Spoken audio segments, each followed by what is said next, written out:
Պարոն Ղազինյան, ընտրական պրոցեսներում թիրախավորումից զերծ չմնացիք նաև դուք կոնկրետ ձեր գործի մասով ինչ նորություն կա, այսպես ասենք, եւ այսօր հասկացանք, որ Կենտրոնական ընտրական հանձնաժողովը ամփոփել էր այն, ինչը որ ենթադրելի էր, որ պիտի ամփոփի Նիկոլ Փաշինյանի գործընկերը, ընկերը, նախկին կուսակիցը։ Ինչ սպասել հետո։ Իմ գործի հետ կապված ձեզ տեղեկացնեմ, որ միջնորդություն տրվել ԿԸՀ, զբաղված են ըստ երևույթին չի քննարկվել դեռևս, նույնիսկ նշանակված չի, այդտեղ որպես այդպիսին գործ չկա, մի կնոջ ինչ-որ խոսակցություն չի կարող ուղղակի լինել այդպիսի բան եւ չի եղել, ինչ վերաբերում է հանձնաժողովի որոշմանը, ճիշտ ասած այլ բան չէի սպասում ես անձամբ, հաշվի առնելով, որ Հայաստանի Հանրապետությունում ճիշտ է թղթի վրա կան որոշ անկախ մարմիններ, բայց համոզված եմ, որ իրական փաստացի անկախ որևէ եւ իրավապահ մարմին եւ հանձնաժողով գոյություն չունի։ Հիմա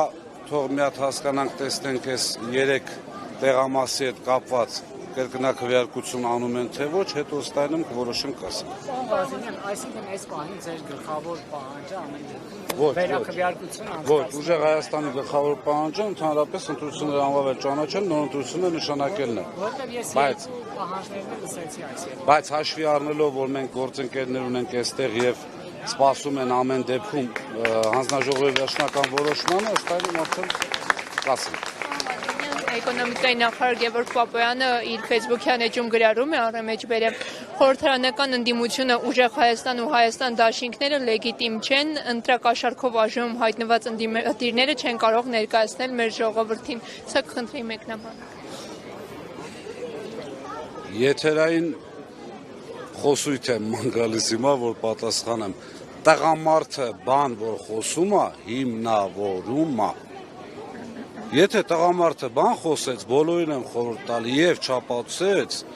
ուշադրություն մի դարձրեք, ոչ տղամարդը, ոչ մարդը։ Թող ապացուցեն, չի եղել ընտրակաշառքի, լավ, ասենց ասեմ,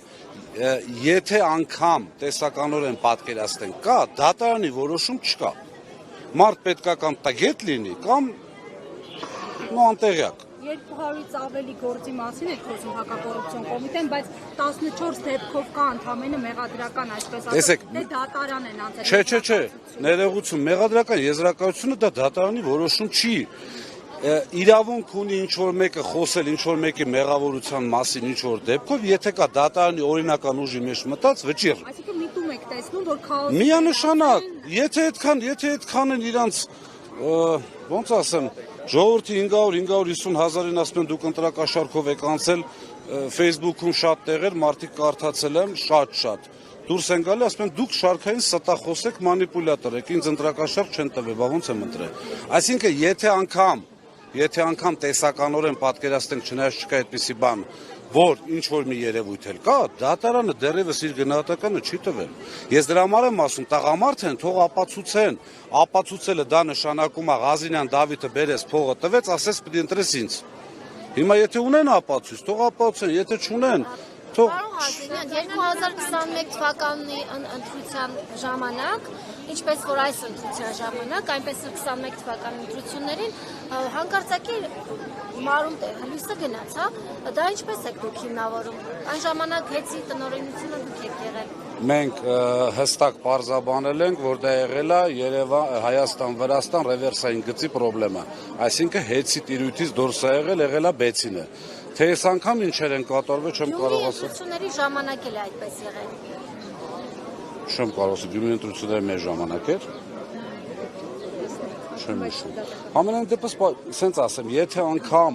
ինչ-որ մեկը համոզված են, որ մեր կողմից չի եղել, բայց եթե անգամ ինչ-որ մեկը, ինչ-որ հասարակ աշխատող թեկուզ միտում ունենար, հավատացած եղեք, հիմա բացահայտած կլինեին իր բոլոր հետևանքները։ Տեսեք, բազմիցս մեղադրանքներ են հնչել, որ 2018 թվականին նաև ընդդիմադիրներն են, իրենց աշխատակիցներին հորդորել են դուրս գալ եւ մասնակցել 18 թվականի իշխանափոխությանը, ինչպես նաեւ ասում են, որ հեծի աշխատակիցները եւս մասնակցել են։ Ես այդ ժամանակ եղել եմ Երևան քաղաքի տնօրենը, ամենայն պատասխանությամբ հայտարարում եմ, աշխատանքի ժամին ոչ մի աշխատակից չի դուրս եկել, եւ մեր կողմից որևէ ուղղորդում չի եղել։ Ինչ են արել, այդ եմ ասում, ինչ են արել աշխատանքային ժամից, մեր աշխատակիցները աշխատանքային ժամից դուրս կներեք չեմ կարող ասել, բայց ամենայն պատասխանությամբ ասում եմ, ուղղորդում չի եղել մեր կողմից որևէ, եղել են ազատ։ Ինչպես որ նորմալ պետք է լիներ։ Պարոն Ղազիմյան, հիմա կներեք, դուք պահանջում եք, ձեր ուժը պահանջում է, որպեսզի նոր քվեարկություններ անցկացվեն։ Արդյոք իրատեսական եք համարում ներկան ունենալով հետագայում քվեարկությունները կարող են անցնել։ Ես կարծում եմ, որ տեսեք, ընդհանրապես ընտրությունները չեղել են համարվում, եթե էական ազդեցություն ունեցող հանգամանքներ կան ընտրությունների վրա։ Նախ առաջին է բժշկական ապահովագրություն, թոշակ եւ այլն միանշանակ էական ազդեցություն ունեցող ընտրակաշառքներ են։ Երկրորդը կիրառած վարչական ռեսուրսը եւս։ Ես ուղղակի համոզված եմ, որ իրենք երկրորդ անգամ չեն կարողանալ նույն վարչական ռեսուրսը կիրառեն եւ իմ կարծիքով շատ արագ սպառվում են արդեն միջոցները բժշկական ապահովագրության, այսինքն չեն կարողանում ձգել։ Ունեմ համոզմունք, որ չեղել հայտարարելու դեպքում իրենք ուղղակի շատ լուրջ կպարտվեն։ Եթե քիչ է խանգարել, որ չկարողանան վարչական ռեսուրսը կիրառել։ Իշխանությունից հիասթափություն անգամ պետական ռեսուրսում։ Չբացեմ շատ փակագծեր, բայց համոզված եղեք, եթե ունենան այդպիսի խիզախություն եւ այսպես ժողովրդավարության բաստիոն հայտարարած ուժը վերջինաշուտ ախր ամբողջ աշխարհն է կասկածում։ Առաջինը 49% է քաղաքի։ Դա արդեն մեծամասնություն չէ, անկախ է Դոնթի Բանաձևի սահմանության կարգավորումներից։ Երկրորդը ամբողջ Հայաստանը երում է, որ կիրառվել է վարչական ռեսուրս, կալանավորումներ, ձերբակալումներ։ Բոլոր առումներով անգամ համոզված եմ իրանք շնորհավորած եվրոպացիները նույնպես իրենց մտահոգությունները անգամ կուլիսների հետևում հայտնել են։ Լեգիտիմություն որպես այդպեսին չունի այս իշխանությունը։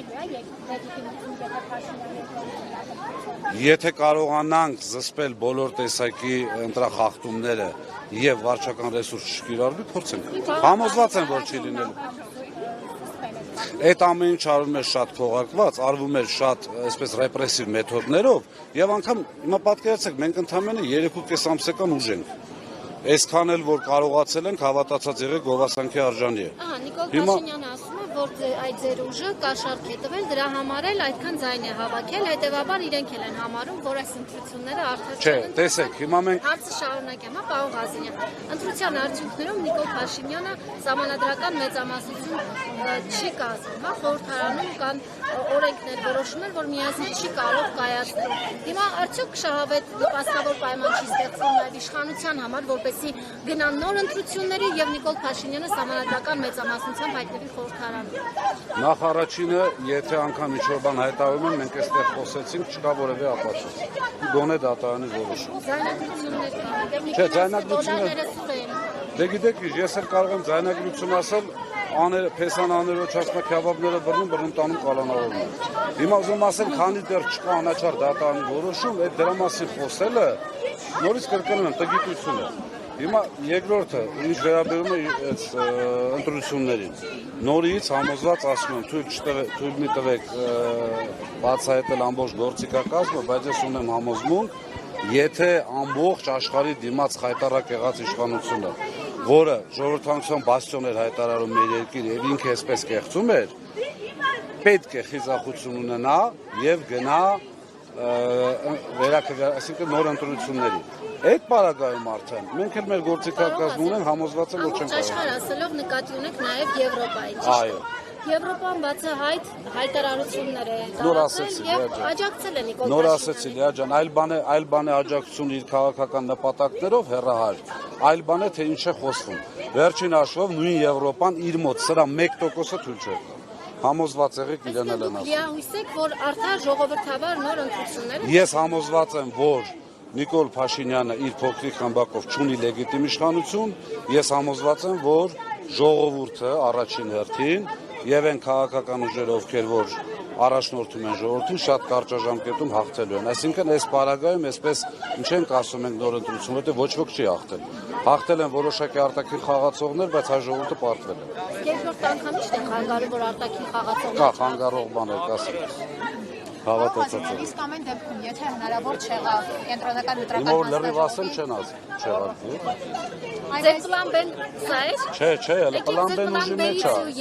Պլան B ես չեմ ասել ընտրությունների օրը պլան B արնել։ Ես ասել եմ պլան B-ն էլ ունենք, ցեն էլ ունենք։ նկատվում։ Բայց հələ ժամանակը չի եկել, չի ավարտվել այսպես ասած, չէ՞։ Բայց ամեն դեպքում եթե չհասնեք նրան, որ նոր ընտրություններ լինեն, ինչպես է կանելու, որ վերջ-վերջո գնան դրա նոր ընտրությունների։ Սիրելի լրագրողներ, կան որոշակի բաներ, որոնք այսպես չի հասնում։ Թույլ տվեք, քննարկումները կանենք, տեսնենք ամեն վայրկյան բանափոխվում, ամեն վայրկյան։ Հասկանանք, տեսնենք ինչ են անում, կլինեն հայտարարություններ անպատասխան, բայց ինչպես հայտարարել ենք, մենք ամեն մի ձայնին տեր ենք կանգնելու եւ համոզված ենք, որ իշխանությունը լեգիտիմ չի։ Դրա դեմ արդեն կարվեն գործողություններ։ Ես եմ շնորհակալ։